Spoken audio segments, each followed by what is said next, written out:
Hello guys, स्वागत है मेरे इस यूट्यूब चैनल पे। दोस्तों आज बेसिकली बात करेंगे दोस्तों कंडक्टर क्या होती है, इंसुलेटर क्या होती है और सेमीकंडक्टर क्या होती है। दोस्तों इलेक्ट्रिकल में दोस्तों ये बहुत ही इंपॉर्टेंट टॉपिक होती है। तो दोस्तों चलिए इस वीडियो में दोस्तों पूरी अच्छी प्रकार से जान लेते हैं।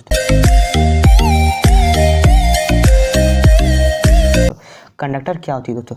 कंडक्टर दोस्तों हम लोग जनरली भाषा में जानते हैं दोस्तों तार को ही दोस्तों कंडक्टर बोलते हैं। कंडक्टर का मतलब होता है जैसे दोस्तों ये एक तार है और तार में होती है दोस्तों फ्री इलेक्ट्रॉन।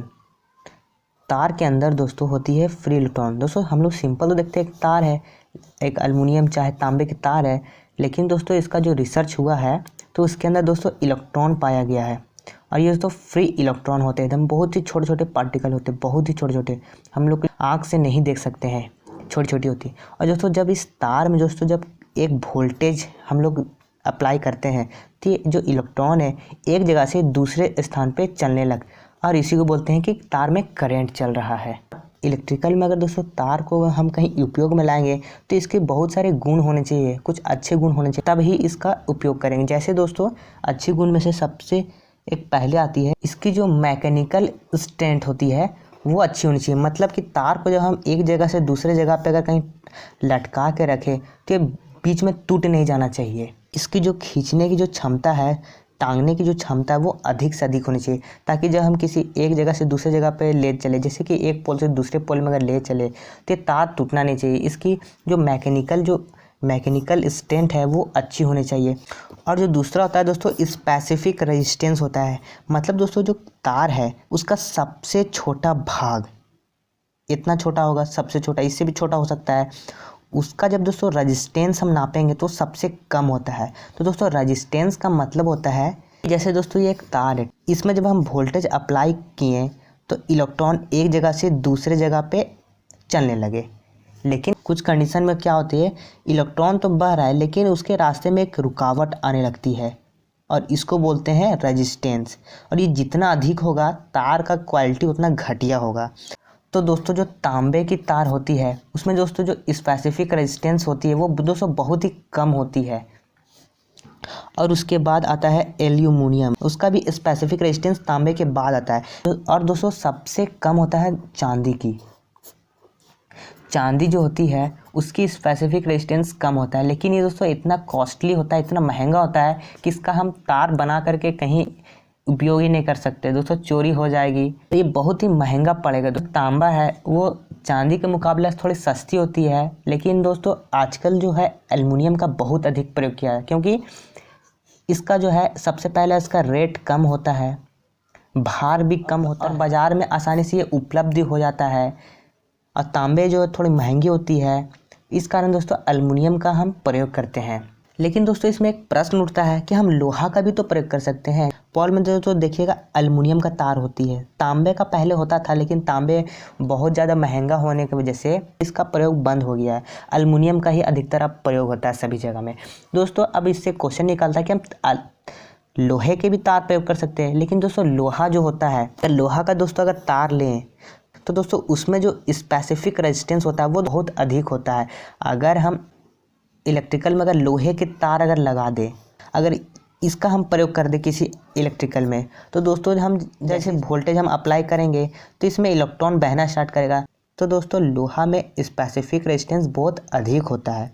जैसे ही हम इसमें वोल्टेज अप्लाई करेंगे तो इलेक्ट्रॉन एक जगह से दूसरे जगह पे बहना स्टार्ट करेगा, लेकिन जो लोहा होता है उसमें रेजिस्टेंस बहुत अधिक होता है, जो स्पेसिफिक रेजिस्टेंस होता है वो अधिक होता है। ये इलेक्ट्रॉन के रास्ते में रुकावट डालेगा, जिसकी वजह से जो हमारे दोस्तों इलेक्ट्रॉन एक जगह से दूसरे नहीं जा पाएंगे और इसका जो एनर्जी है, जो इलेक्ट्रिकल एनर्जी, वो हीट के रूप में बाहर आ जाएंगे।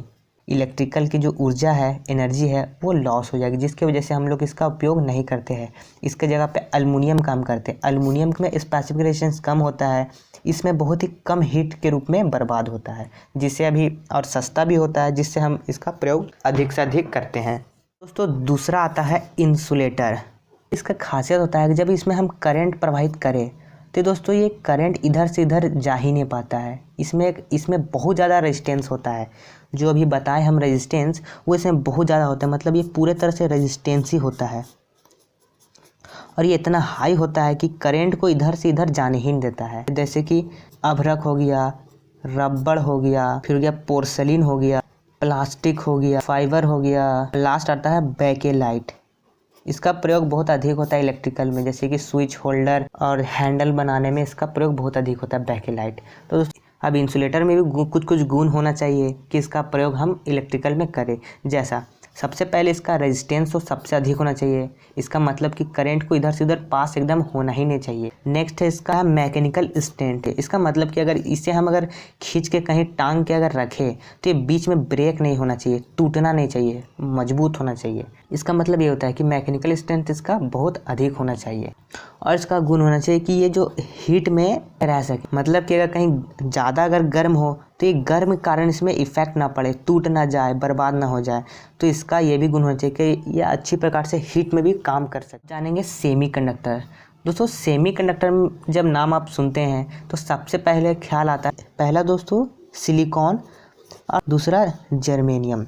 सिलिकॉन भी दोस्तों एक प्रकार का पदार्थ होता है, जैसे कि दोस्तों अभी देखें हम लोग कि जैसे कि एक दोस्तों एक तार है, ठीक, तार में अगर करंट को एक जगह से दूसरे जगह पे ले जा रहे हैं, अगर ये अच्छी प्रकार से जाता है तो कंडक्टर कहलाता है, अगर इसमें रुकावट डालता है तो उसको रेजिस्टेंस बोलते हैं।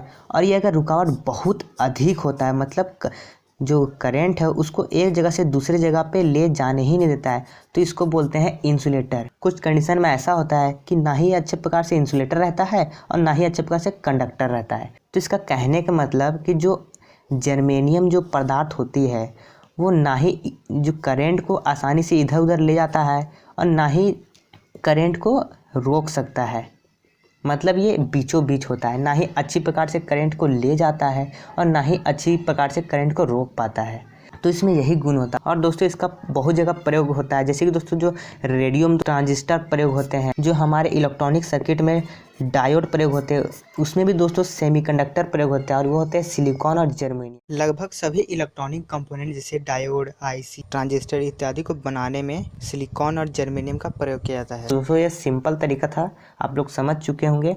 दोस्तों आज के लिए इतना ही, धन्यवाद।